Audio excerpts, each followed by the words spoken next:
All right. Well, we're going to get started. I know people are still piling in, but want to kick things off in our last week of Luxury Month here at First Team. We got a very special, very unique training today. We have some members of our Luxury Portfolio International Network, primarily from the East Coast. I think we got one central in there. So we won't say all East Coast, but we're really, really excited to have this group here. And it's kind of hard to see because I know we have a lot of people on video, but we'll have them introduce themselves just so you guys can get to know them a little bit. But they're here to talk about their luxury markets and where they're located, and also talk a little bit about how they're utilizing our luxury portfolio network. So we're really excited to have them today. Just to kick things off, we have Tom McCormick, who is the senior partner and broker of record with Resources Real Estate out of New Jersey. We have Hagen Stone, who is the managing broker with Parks Realty out of Nashville, Tennessee. And we have Julie Osborne, who's the broker in charge at Allen Tate Companies out of Highlands, North Carolina. So we're really excited to have you guys. Just to kick things off, and then I'm gonna actually hand it over to Gail, who is going to be our primary host today. He's our director of relocation, so we're really excited to have him be a part of the training today. But I'd like to kick it off by just asking the first question, and it's really just an introduction just to get to know our panelists. But I also want to make mention if you guys have any questions for the panelists. If we have time at the end to ask a couple of questions, drop them in the chat. Just so we can get some questions from you guys in the audience here today. So we'll circle back on that towards the end. But to kick it off, I'd love for Tom, if you can start, just tell us a little bit about yourself, your team, what area you work out of, and just your brokerage, maybe the size of your brokerage and that. So Tom. Thank you, Kaylee. Thank you. I'm really honored to be here. I am with Resources Real Estate. We are a company in New Jersey. And if I could, I'd like to just share my screen real quick so you can literally see where we are, because I think it's beneficial. I like to be able to visually see it. So we are primarily we work out of Monmouth County, New Jersey. You'll notice that we're at the very beginning of the New Jersey coastline, just south of Manhattan. We have a broad range of price points, certainly in terms of this area was settled during the Revolutionary War time. So we have the full spectrum of price points, and we service all of them. In terms of our company, we have 5 offices. So we're located in Rumson, New Jersey, which some of you may have heard.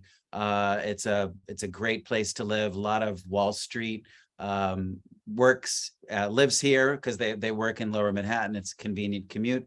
We're also to the south in Manasquan. We have a brand new office. We're actually having a grand opening tomorrow in Colts Neck, which is a lot of farmland. It's inland more so, and it's actually where Bruce Springsteen lives. We have an office in Atlantic Highlands, which is right on the Bay Shore, high-speed ferry service that goes to Manhattan, and also Shrewsbury. So we have a little over 100 agents. Our feeder markets are definitely New York City and Northern New Jersey. We're known for our beaches, but it's really a great lifestyle. There's more than just the water. We're surrounded by water everywhere, so it's a great lifestyle. Like I said, there's a fast ferry service into Manhattan. So anybody who might have somebody who's looking in the New York metro area, it definitely applies to us. We also have train service, and we're near a bunch of international airports. So we're here ready to serve anybody who's looking to relocate to the New York metro area and get a really good lifestyle. So that's all I have to say. Is that sufficient, Kaylee, or did you want more specifics about our market or? No, that's great. That's great. And thank you for sharing. It does help, I think, bringing the visual to it. So thank you. Thank you. I'd love for Hagen to go next. Just tell a little bit about yourself, your team, your brokerage. Hey, everyone. I'm Hagen Stone in Nashville, Tennessee. I've been a realtor for 24 years, and I have a small team. There are 3 of us that sell about 50 to 60 houses a year. I'm also the managing broker of our office, which has about 100 affiliate licensees under me. Our company is the largest company in Tennessee. We have over 1,500 agents, over now 16 offices, 3 brands: Parks, Village Real Estate, and Pilkerton Realtors. I'm hoping that soon in the next 3 to 5 years will be 1 brand, and that could be happening. But we have offices all around Nashville being our central core. We have 4 core offices in Davidson County. Then we have 16 offices in surrounding counties. We have really a great market share here. Looking at our Q3, we've sold about $1.6 billion worth of real estate in that quarter. And we're seeing those numbers from last year probably going to wind up lower than last year, but we are still doing well and owning the market share here. We've been members of Luxury Portfolio for nearly 20 years. I've taken on the program along with our Chief Marketing Officer, Nancy Amaker, and we're relaunching our brand with Luxury Portfolio in this year and next. So it's been fun to kind of reacquaint ourselves with all of our tools here and all of our sister companies across the U.S. and globally. And this has been really a big blessing for us as Compass has really come on strong in Nashville the last 5 years. So this is really our answer to that. Very cool. Thanks, Hagen. Julie, and then I'm going to kick it over to Gail to kind of continue with the questions. Sure. Hi, everybody. I'm Julie Osborne, and I am with Allen Tate Realtors, Pat Allen Realty Group in Highlands, North Carolina. So we are in the mountains of North Carolina, down in the southwest corner. We are about 20 minutes from the Georgia border, and we are about an hour and a half from Tennessee. As you can tell from my accent, we're Southern, and we're also about an hour from South Carolina. So great location. We also do serve part of Georgia. It's only about, since I said it's about 20 minutes away. So we serve what we call our plateau, our mountain region up there. I've been in real estate about 14 going on 15 years. I was with Harry Norman in Atlanta for a while before moving up to Highlands to work with Pat Allen, who is actually my mother. And we work as a team, and we sell, the last couple of years, we've sold anywhere. We typically sell between 50 and 70 million between the 2 of us a year.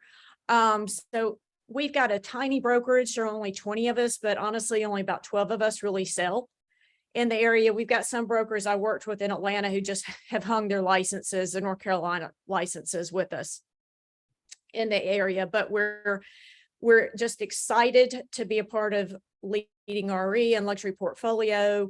We joined, Mom and I joined about 3 or 4 years ago, and just thought it was a wonderful, wonderful network. And we decided to join forces a little over a year ago with Allen Tate, which has been fabulous because it's given us rocket fuel to compete with the franchises in the area, because we're really up against Berkshire and Sotheby's franchises. So it was important for us to remain independent. We did not want to franchise and be owned by Big Brother at the top.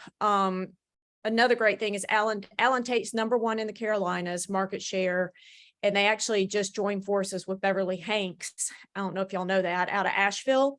So now we've got the entire region covered, which is just great. Great, thanks, Julie. And since you're kind of on right now, let me ask you, how have you found the market different in 2022 versus 2021? I would say that for us, the COVID frenzy ended last year. So about this time last year is when we started to see things just slow down a little bit. But in saying that, our market has still been extremely strong. We've got about, this time last year, we had about 2 months of inventory, and now we have 4. So it's starting to normalize, which is a good thing because we're actually able to breathe. Right. Now, it was stressful. I think all of us went through an extremely stressful time with all the shift in dynamics that occurred because of COVID. Our price point actually has increased in our area. Our average sales price is 1.55 million. In our area. When I first moved up there, it's in 7s. So that's how quickly things have have increased in our area. We're a big draw. We're a vacation market, so we're not based on schools. There's no industry where we are. We're almost like a little town you would see on the Hallmark Channel.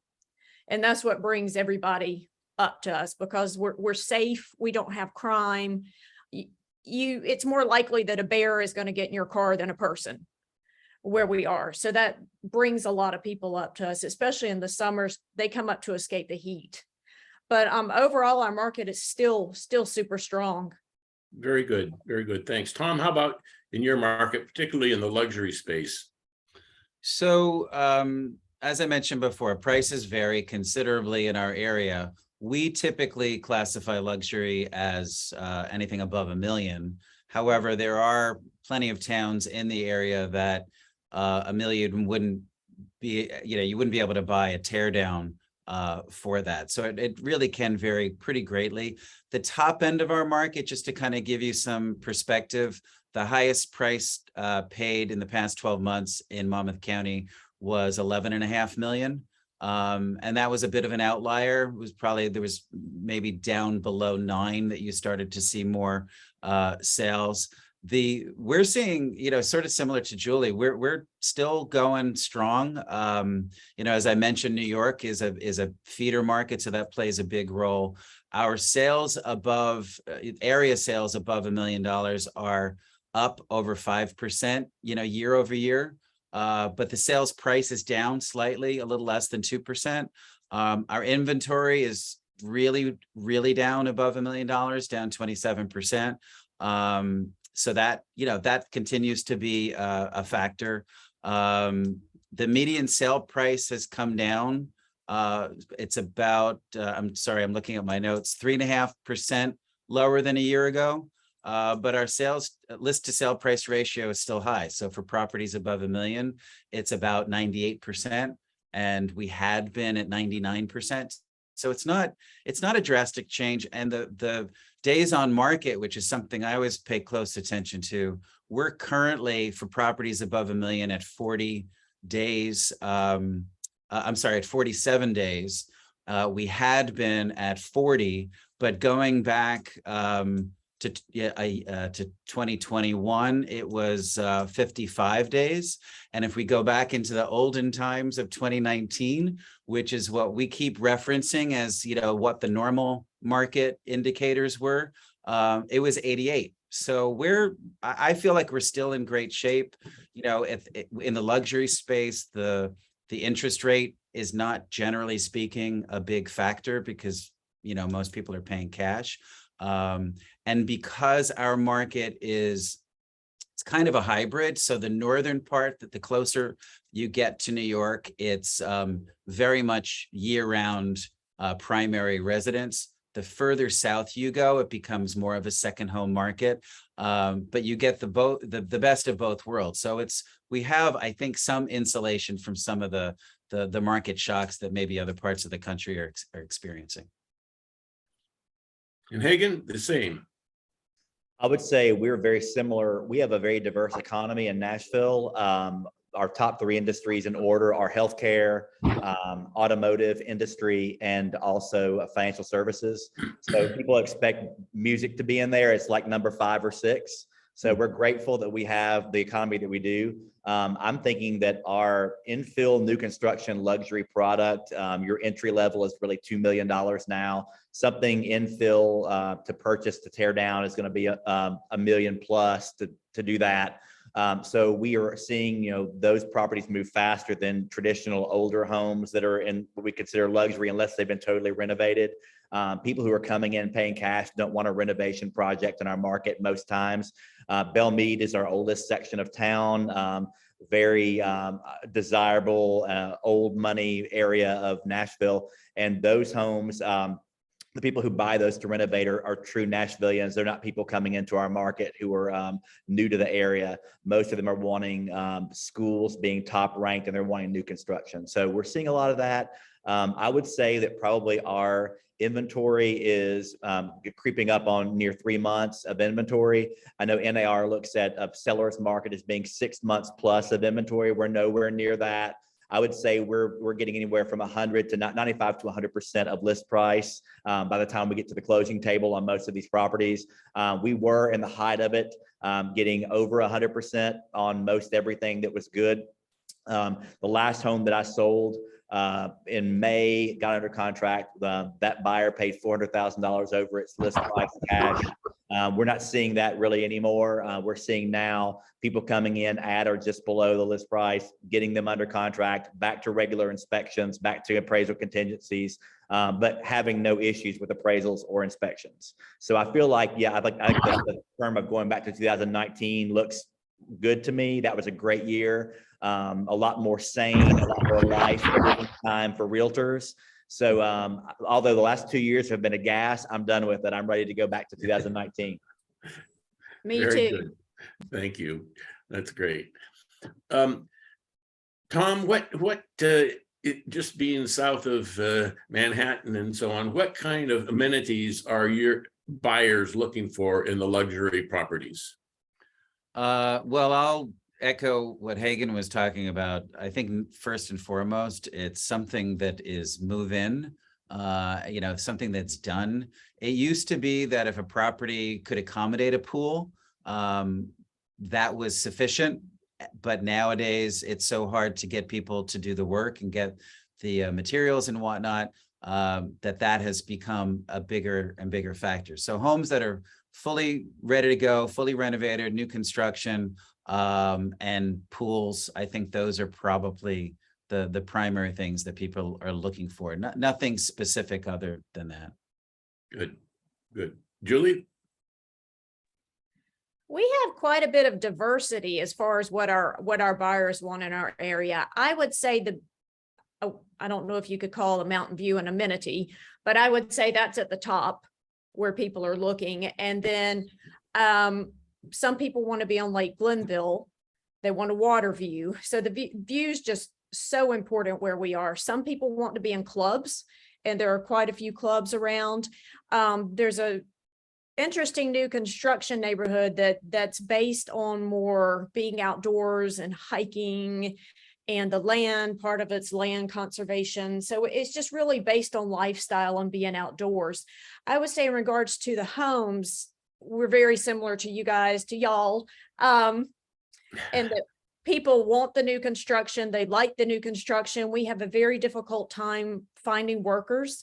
We're such a small area, and it's very expensive for the workers can't afford to live where we are. It's too expensive. So they live down the mountain. So it's tough to get them to come up and work when they can work down the mountain and not have to drive where gas prices are right now. Because our gas prices in Highlands have been around $5. And if you go down the mountain, they've been $3 to $4 in the 3s to 4s. So there's just a lot of logistics with this economy. Another big thing with homes is everybody wants an outdoor fireplace. That's huge where we are, whether it's on a porch, they like the nice vaulted ceilings with the back porches with the fireplace, or they want some kind of fire pit where they can sit around at night. Great. Let's jump to luxury portfolio just for a minute. And Hagan, in your experience, what's been the most valuable tool of the luxury portfolio menu that you have found to be a great addition to your repertoire? Well, what I really have liked, and this is about culture building, because I'm actually leading a recruiting and retaining of agents session tomorrow for Broker's Edge for NARs in Nashville. I'm going to talk about culture. People leave cultures they don't like. They don't leave companies. So I really use the luxury portfolio, the luxury hours, the happy hours, those things. That has really been something that my clients have, or my agents have really enjoyed. We pump those, we come on, they're meeting agents from across the country. They're making connections when it comes to referrals. They're learning about what's coming, a trend. So you all in California, many times the trends begin with you and sweep across the United States and end up with all the rest of us that you're talking to today. So it's fun to hear what's happening. I'm super grateful that I'm learning that everything is not going to be white and gray anymore, because it's so boring and just, I'm so sick of looking at it. So it's fun to be on those calls and hear from the top experts what the trends are for luxury when it comes to color palettes and design cues and finishes and these types of things. So that's huge for us. I pump them. They're a resource that we really all need to be utilizing. That helps you be in the know with your clients, to be on top of that trend, and that makes you more valuable to them. Also, we look at that magazine subscription. We give 10 of those free to clients, 10 for each agent. That's a huge, we're Ninja based. It's flow for us, easy flow, getting that out there. Our clients are impressed. I know y'all have probably noticed the quality of that magazine has increased so much in the last 2 years. The feel of it. I'm a texture person. I love the way it feels. I love that there are articles in it now that I want to read and not just homes. So that's a huge benefit. Then also just thinking about the presentation box and how we utilize our own company tools along with LPI, the letter of introduction that comes from LPI to a potential client. All the things that we can do, easily, that doesn't cost one dime extra, but gives us the leg up, because our competition here harps on how they have a stretch from coast to coast. We stretch from every coast to every coast around the globe, and that's going to be our value proposition. So we use all those things to bring into our presentations.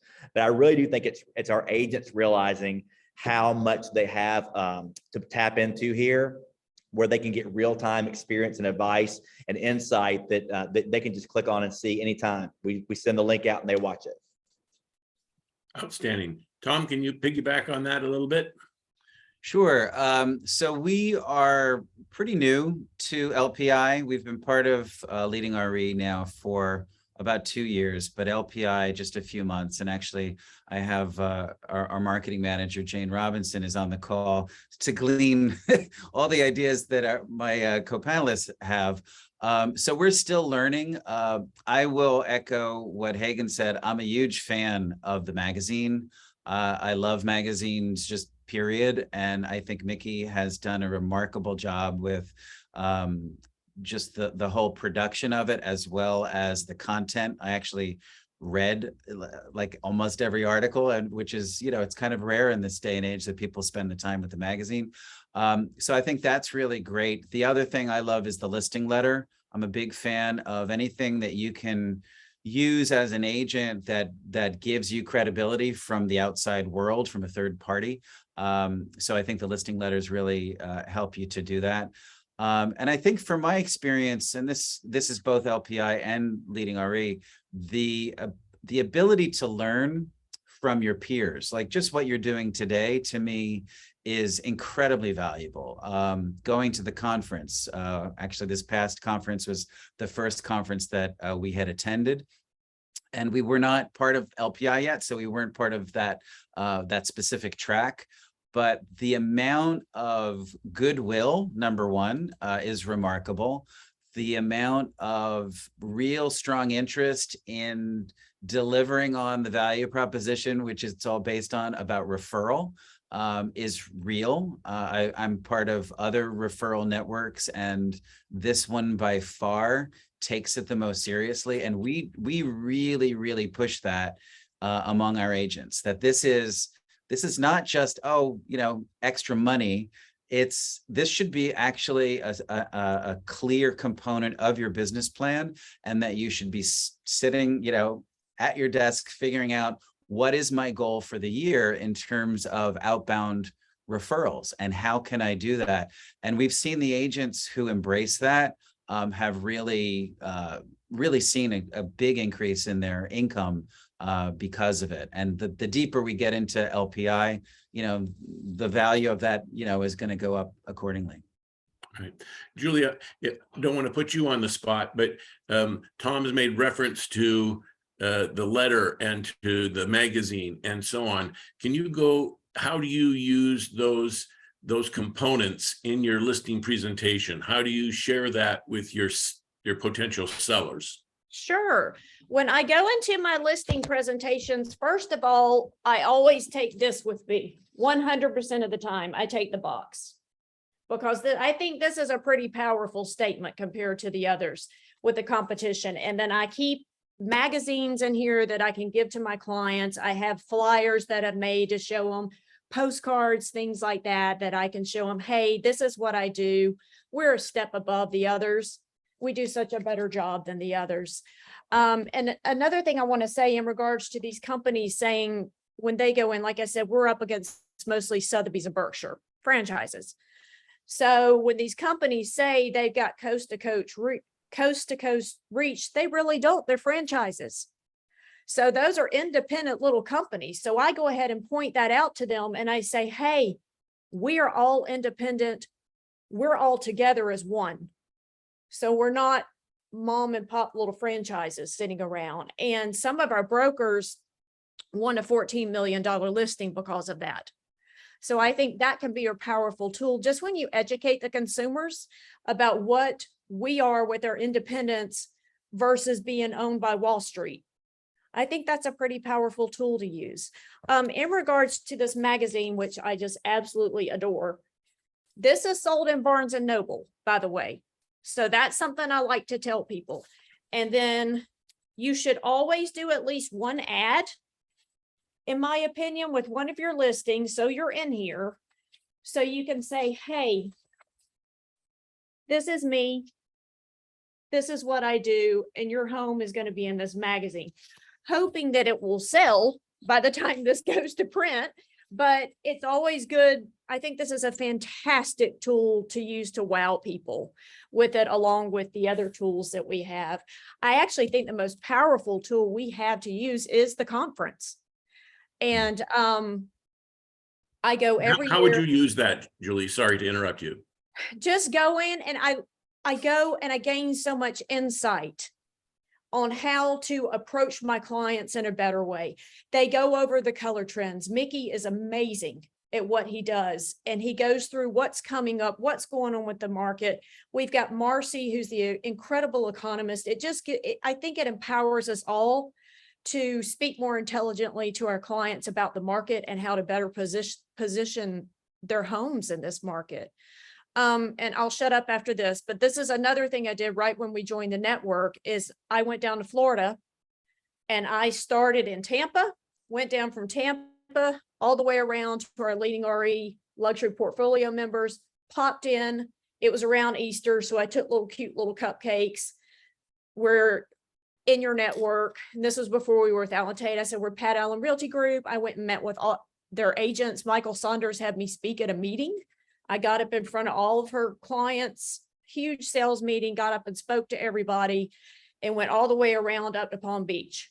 And I have maintained contacts with so many of those people. And it's such a wonderful, wonderful network. Nobody's competing against each other. Everybody's out for each other's backs with this network. It's Very good. fabulous. Thank you. Thanks for sharing. Hagan, how are you addressing staging in your presentation, and what kind of a demand is there for that, and what happens? What's kind of the process that you go through as far as the sellers are concerned with that issue?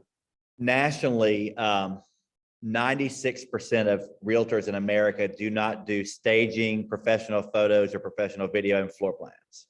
So our company, pretty much the expectation is we do all those things because we want to be the highest. That's how we own our market in the luxury space. So on staging, most of our agents will offer a 2 to 3 hour consult, room to room, on every listing that we take in. And then depending on that person's need, most of our staging, if you're truly staging a home, bringing in furniture, those stagers don't want that home to be lived in. They don't want that furniture to be exposed to daily life, so to speak. So I would say most of our clients, we're staging with their own items. Some will leave their homes, we'll pull things out and we will fully stage them. I've done several of those. They video and they show better. They show better in the photos. They make everything pop. I'm convinced that it sells homes faster. We actually have a deal with a luxury stager called Maker, Mayker. we get a discount on using their services. They're a high-end staging company, and then all of their items are for sale, and our clients get a discount on any item they purchase in the home. If they've come and buy the home, or if they're the seller and want to buy something. So that's been a really good partnership. We look for partnerships in that way to be able to have these things happen. We have a partnership with a company that does all of our video, Matterport and floor plans the same way. But I think staging, if you're not doing that in the luxury space, you're missing out unless you come into a home. Sometimes they're impeccable, but the interior designer who's done the work, it's wonderful, but they're not doing that design when it comes to how things will look on a video or on still photos, or how to even a flow of a person coming in to look at a home. So I think staging is important, whether you are high-end and have a highly designed home, or if you don't, because you need to be thinking about what that buyer is going to see online before you even see it in person. Because we sold a ton load of people from California and Chicago and the Northeast without them ever stepping into any of our homes in the last 2.5 years. They were coming and seeing it either at the closing or after they've already closed. And that would be a $3 to $5 million house routinely. And who pays for the expense of that staging typically in your market? Typically in the market, when you're having that consult in, the agent will pay for that as a part of our service. If it's going to be a full house staging, the seller would pay that. And we work with them on how many months of staging we want to secure. We have one stager in town. The longer it is on the market, the less you pay per month, because they say that they stand behind their product. That's what I like, because if it's going to be 3, 4, 5 months, especially as time on the market's increasing, I would like to see it be a value for my client, not something that they dread having to pay each month, you know? You bet. Tom, how about in your market? We don't see quite the same emphasis on staging. I think it's more on an informal basis. We'll make referrals to professional stagers, and in some cases insist on it, depending on what condition the house is in. But it's not always welcome, I guess, in some respects, because it's not something that a lot of agents are really pushing for. We've had good success with developers. I think developers are more likely to understand the value, and they have a budget for it. In years past, if someone, similar to what Hagen was saying, if someone is going to be doing a full house or a significant amount of staging and including rental furniture, that's certainly going to be the cost borne by the homeowner. We do some training with agents, to help them, to guide, but we're always trying to encourage them to seek some professional advice, because I think it's a very specialized skill. I mean, agents have a good feel for it, but not necessarily the resources to make it all happen. Good. Julie, the same. We're such a small area that we don't have any staging companies.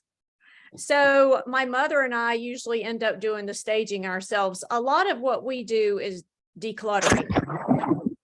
There's so much clutter in some of these homes, and most of our clients are gracious enough for us to come in and let us take things out, rearrange, move things around with that. We do keep some items ourselves to go in what I call fluff homes that need to be fluffed to get them ready to put on the market. Great. Thank you very much. Let's see, Tom, what kind of buyers are coming into your market, and what are they specifically looking for in luxury? So, as a result of COVID and remote work, we, like a lot of markets, saw a big influx, particularly from New York City. We also saw from northern New Jersey. So Hoboken, Jersey City is a very, very popular place, particularly for young people, young couples, singles who are commuting to Manhattan. It's expensive, but it's less expensive than Manhattan. But they're living in smaller spaces. So and typically we see the trend is, they move up there, they get married, they have a kid, they're in too confined of a space, and then they move down our way. That has all been accelerated People just didn't want to be cooped up. We see a lot of clients who are working, a hybrid schedule. They're not able to work remotely full time. They have to go into the office, which is typically going to be Manhattan. So we're benefiting from that because it's a reasonable commute, and it's a great place, truly great place to be working remotely from. So I think what we've been seeing most are young families. We're great schools, great lifestyle, no matter what your age. So we've seen a lot of that. We've seen less in terms of like empty nesters. New Jersey, has a fairly high cost of living. So if anything, we're seeing more empty nesters go down to Julie's market than staying here. And I think that trend will continue. That's always been our sweet spot, kind of young families who will be here for the next couple of decades. And some of them will remain, will keep an apartment or something in New York City as well, depending on, what their situation is. Yeah, very good. Very good. Julie, what do you see the luxury market? What kind of changes? What does it look like now? What do you forecast for the next few years? In our area, Yes. I think it's still going to remain strong where we are just because of what we are. We are a very affluent area. I'd say, gosh, probably 99% of our transactions are cash. And our target market where we are is mostly demographically, we're older. So we've got a lot of people who come up from Florida or Atlanta for the season. And they come up from May until November and spend the season in our area. We are seeing some younger people start to come up, especially the last 2 or 3 years. So there's a lot of young wealth also coming up to our area where we are. But one of the things that brings people to us is we don't have commercialism. Everything's local. So people we don't have any of that. So if you want to go to a Publix or a Target, you're going to have to drive to Asheville. We just don't have those things where we are. We're local. So I think we're going to continue to remain the special place that we are. And I think the luxury market's going to continue to be strong. Do you see people wanting more square footage? Do you see people wanting specific amenities? Gosh, we've got a mix of both. We've got some people that come in and want condos. They want lock and leave. They don't want to deal with a home. And then you've got some people coming in wanting 6,000 to 10,000 square foot homes for their families. It just depends on the buyer. There's really a mix with it where we are. Hagen, how about in your market? They still want that outdoor fireplace. That's a must. Huh? I was thinking about that. We've been a horizontal market for many years. Large traditional homes on big leafy lots. Now we're going vertical. So we have 30 buildings over 30 floors that are under construction or about to come out of the ground in Nashville right now. We just opened up the Four Seasons Tower. The first residents started moving in about 2 weeks ago. That's 40 floors on the Cumberland River, overlooks the Nissan Stadium, which we now have learned is going to be torn down for a new $2 billion Titan Stadium, which is going to be exciting. We have the Four Seasons is opening. The new Ritz-Carlton Tower residences will be kickoff groundbreaking next month. We've got one called the Broad West that opened in early summer. That's 35 floors. Penthouse was $10 million. They're all sold as a shell. You come in and build them out to your spec. So I think we're seeing more people from around the world come and utilize our town as a fun place to visit and have an expensive place they call home when they do come. So we're becoming a second home market for a lot of people from around the world. That Four Seasons Tower was financed by a German investment group. So we have a lot of people from Europe and from Central America and South America who are moving here as a second homeowner. Our infill, again, is happening. So we're trying to get more dense so that we don't have mass transit the way we should. And that's hopefully going to be next on our docket. But our airport's going over a $3 billion renovation because of all of this. So we just have a lot of things that are building up. So I think our future is going to be tall, and I'm looking forward to learning that culture. We have a few of those already, but we're going to have probably double to triple that here in the next 5 to 10 years. Good, thank you. Bob, Yeah, if I could just piggyback on that. So we're seeing, most of our area would be considered suburban, but we have a few small cities in our market, Asbury Park, Long Branch, and in those markets, we're seeing, I don't think anything approaching the same size, but a lot more vertical housing, a lot more, options for people who just want to, as Julie said, lock the door and leave. We do have, despite what I said before, we do have a fair number of people who are snowbirds. We do suffer from the Northeast winters to a certain extent. So people do head south either to Florida or the Carolinas or Georgia. So a lot of those, more high-rise, mid-rise options are pretty appealing. And those, by and large, the price point is significantly higher than what we have seen historically. They're starting around $1 million and going up. There's a tower in Asbury Park where the penthouse, I think, went for $6 million. And you're talking about a city that's still in redevelopment mode. It's not nearly like fully developed. So that's interesting. And then lastly, we have a decommissioned Army base called Fort Monmouth, which was decommissioned 20 plus years ago. And they're still trying to figure out what to do with it.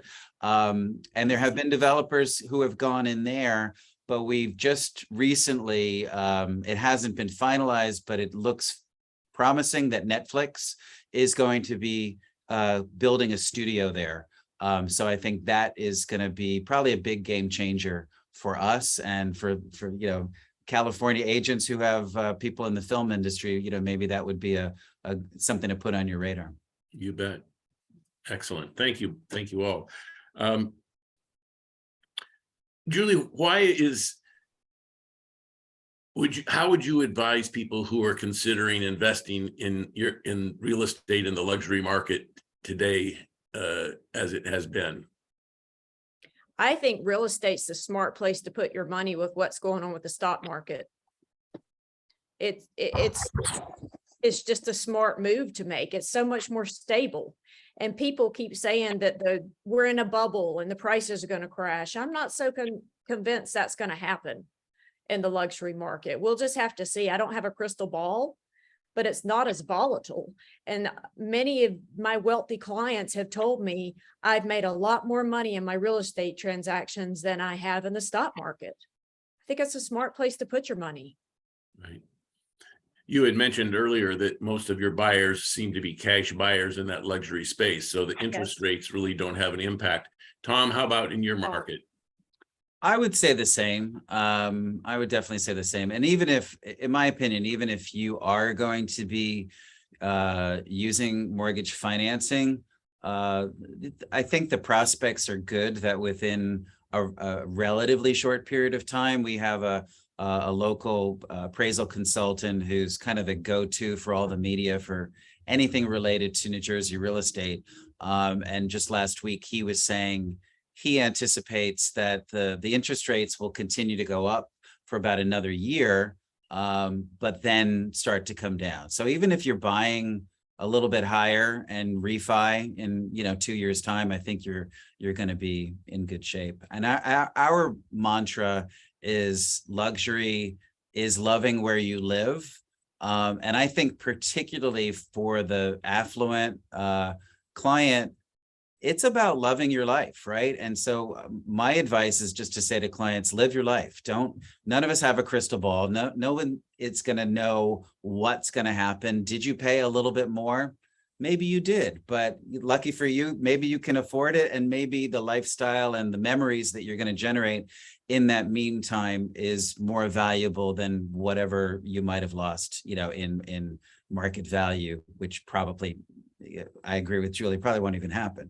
Yeah, I say the same thing, Tom, about just live your life. You've got to live your life. Hagen, you mentioned that the benefit that you received out of attending the Luxury Portfolio Symposium. Can you elaborate a little bit on that? Yeah, if you've never been to that, I went to the first one after the pandemic in Vegas, and it was probably the most memorable experience I've had at any real estate conference in my nearly 25 years of doing this. The panels are meaningful and they're spectacular, and you're learning from the very best people from around the country on whatever their topic may be. I know that Julie had mentioned Marcy. Marcy gave the best, probably I've ever heard forecast of where we would be going forward. I think all of them missed the inflation by calling it transitory, which we know now that it's not. But I do think everything else she talked about was just dead on.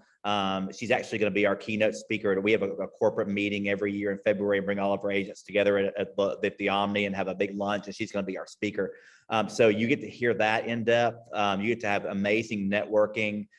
So many things that I was impressed by. I was really impressed by how many people were at that conference who had only just obtained their real estate license. So I wish I were smart enough 24 years ago to invest in coming to these conferences, which you can write off as a tax benefit as a business expense. But to meet the people there and to meet the people who run Luxury Portfolio person to person, I met Sarah McKittrick there, and we have had a great relationship for the past 2 years. She's been doing online education for our agents.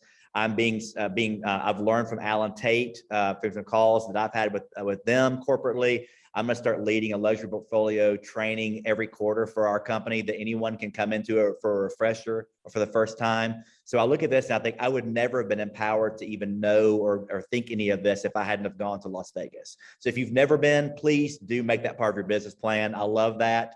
That's a business plan for sure. And I think that I forgot who mentioned this, but your referral network should definitely be part of your business plan. I plan to make $100,000 at GCI every year in referrals only, because when I'm done with doing this, I will never retire my license. I will refer till I drop dead and still make 6 figures. If you have not thought about that, you need to start thinking about that, talking to your broker, because that absolutely is a possibility with this network. Kaylee, I'm going to jump over to you for just a second, if I can, because Hagen had mentioned Sarah and Marcy and Mickey. Those names may not be familiar to our general audience. Can you talk a little bit about the summit that we had last week, and then the forthcoming, how they can have access to that in the future? Yeah, I just dropped in the comment the link to the conference, but I just want to, I guess I'll add to what Hagen and Julie has said about the conference. I had the privilege of going to Las Vegas this past March, and just echoing, from the marketing perspective, right? I've never sold a home, but just the power behind the network and everything that I learned and gathered, the trends, they had several different panelists and speakers. I learned so much and gathered so much and made a lot of connections that have really made me feel more empowered in how I'm speaking in the marketing perspective. So, and most of the content I think is tailored for agents. So to have that experience for me, is only multiplied for the agents. So I certainly encourage, our agents to attend. And I think I was the only one there present from First Team. So definitely need to make a big push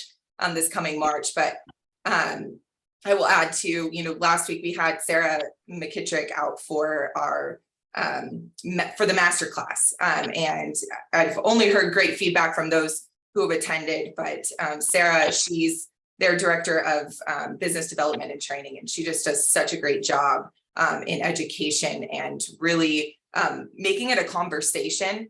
And that really just, I think, adds to just the power of networking and being part of this network. So, again, just encouraging the conference, encouraging these connections, and even just an extra thank you. I know we're not done yet, but just to Tom, Hagen, and Julie for being here, and that the connection that we've made just doing this panel today is really, really cool. And just, I think, again, adds to just the power behind the network. And I know you mentioned Mickey too, Gail, and really, I think I have a gentleman there and I can't remember. I know he was in Florida, made a connection with him. I should remember his name, but he just talked about how articulate Mickey is.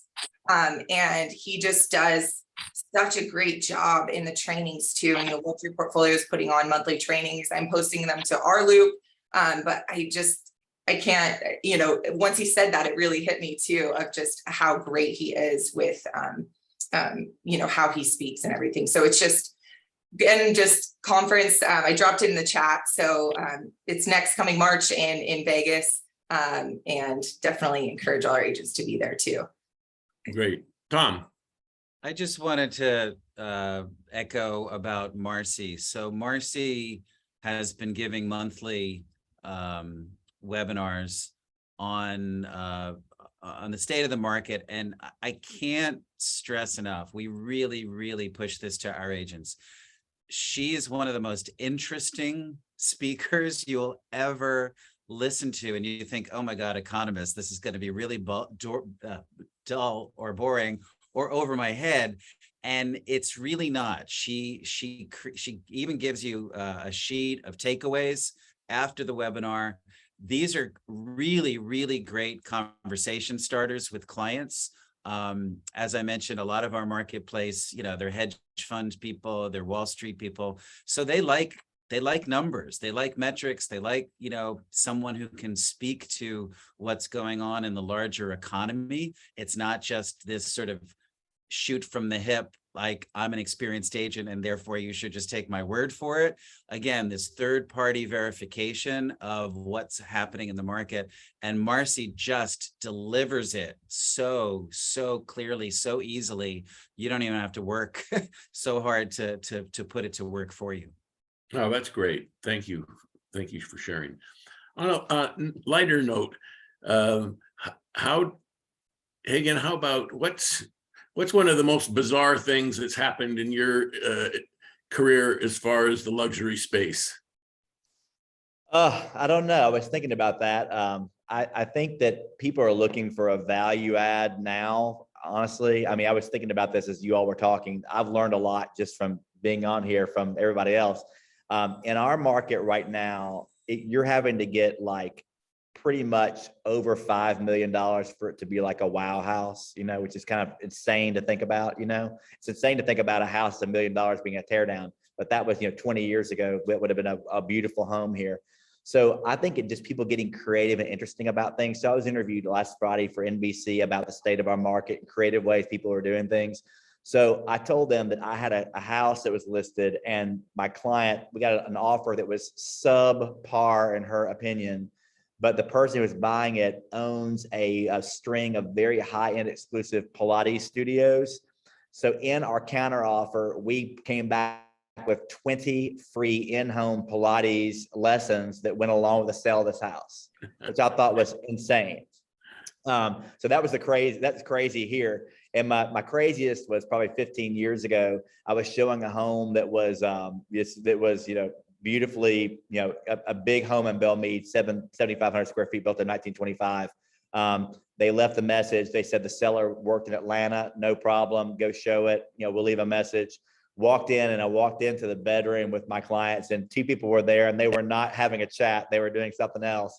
And it was a super shock to all of us. And we left immediately. And the guy came running out saying, "Oh, I'm so sorry. I'm not supposed to be here. And I haven't listened to my voicemail." I said, "Well, obviously not." So I said, "You all, we're going to wait outside if you all finish up whatever you're doing." And he said, "Oh, we're done now." And we came back in and we bought that house. And the listing agent said, "I heard you had an interesting morning yesterday." I said, "We did." And I said, when he told me that story, I said, "You take this low offer and be done and get on out of there." So that was it. So when I write a book in real estate, that's going to be a story in there that is way funnier than what I just told you because I'm being recorded. But if we ever meet in person in Las Vegas, I'll tell you the whole story. Very good. I'm gonna look for you there. Tom, how about you? What's wacky in New Jersey? Oh my God. Yeah, one of my all-time favorite things to do is just drink with other realtors and trade stories, because what we see, it's just classic, right? So anyway, I had a listing. This is going back ways. I've been doing this for 20 years. And I had essentially what was a tear down in a luxury neighborhood. And this is 2005, I think.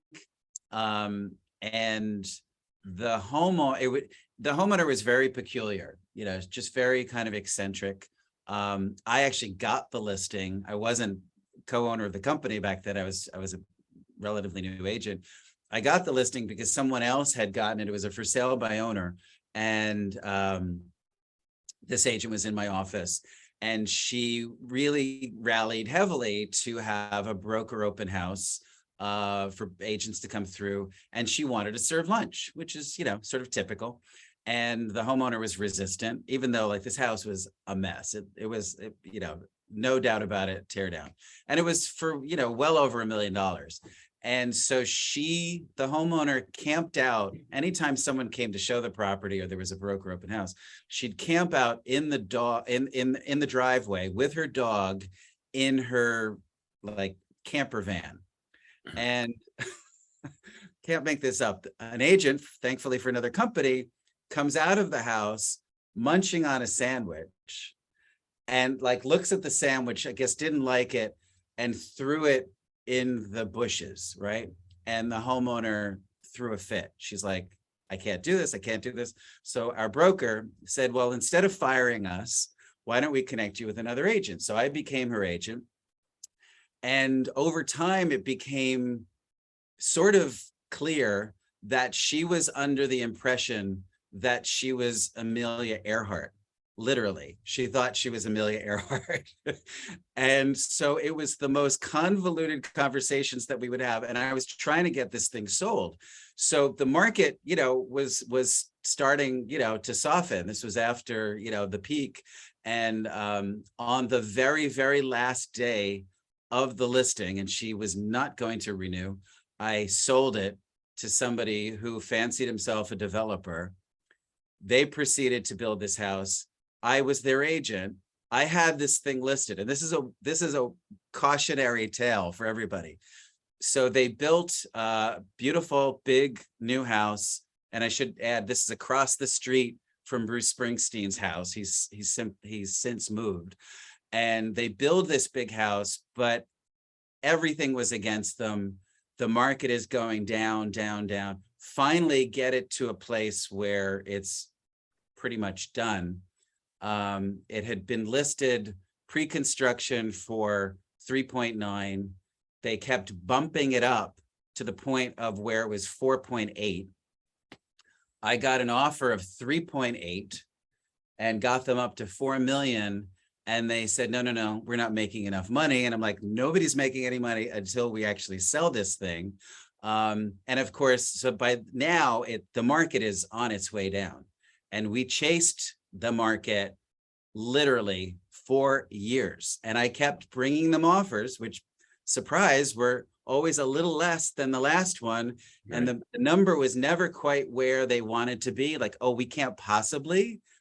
And then they'd turn it down, and 3 months later, they would be lower than the price that they had just turned down. Yeah. So long story short, seven years later, the developer and his family have since long, they moved into the house. They pull me into a meeting and they say, we love you, Tom, but it's time for change. And I said, yeah, I guess you're right, because you don't listen. I must be speaking a different language. They eventually sold it for 2.4. And wow. I used to say, they said, but you didn't bring us the offers. I said, I still have it. I have it framed because this was a lesson to me. And I want to put that out there to all of you, that I don't think the market is going to shift in the way it did back then. But if it does, be strong. I learned that was a lesson I'll never forget. It cost me a lot of money. You need to be strong. You need to get out ahead of what's happening in the market if things are going down. You can't pussyfoot around with your clients. I don't care how powerful they are. And you need to be able to speak the truth in a way that's going to get them to do what they need to be, what needed to be done. And, we all learned a big lesson from that. And it was all Someone put up on the chat just now. and it was that- all, I'm sorry, it was all because of Amelia Earhart. Yeah, very good. Someone put up on the chat, I just noticed the moral to that story may be the first offer is often the best offer, right? Yep. And Julie, finish it up. Okay, well, I'm going to piggyback on that as well and just say to you guys, sometimes the stress isn't worth the commission with Yep. some of this. So if you've got somebody who's just really, really being difficult, you just got to think about how much stress they're causing you, how much you're paying out of pocket for marketing. And I've just gotten to the point where I won't take them, or I'll just tell them we need to part ways. I'm done with that at this stage in my career. But so this is truth is stranger than fiction, as we all know. So this was probably about 7 or 8 years ago. We were referred 13 properties from an agent with Harry Norman in Atlanta. And what had happened is a CPA and an attorney and the CPA's wife swindled over $60 million out of 120 something million trust from a very well-known lady in Atlanta. And her husband had died, and they turned it over to these guys, and she just trusted them. Well, they went all over Atlanta and up in Highlands buying up all these properties, and every single one had an LLC. It's one of the most convoluted things you've ever seen in your life. So their new attorney came up, and we were having to go and look at properties and assess everything and come up with pricing.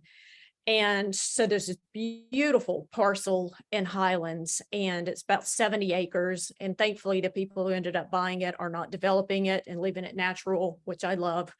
So mountain views, meadows, you've got bears up eating the apples out of the apple trees. It's just beautiful scenic, has an old late 1800s farmhouse on it and a guest home. So when we went over to check out the property and assess the property, there was a tenant in the guest house, and he decided to come out, and I'm going to be real Southern in saying this, naked with a shotgun.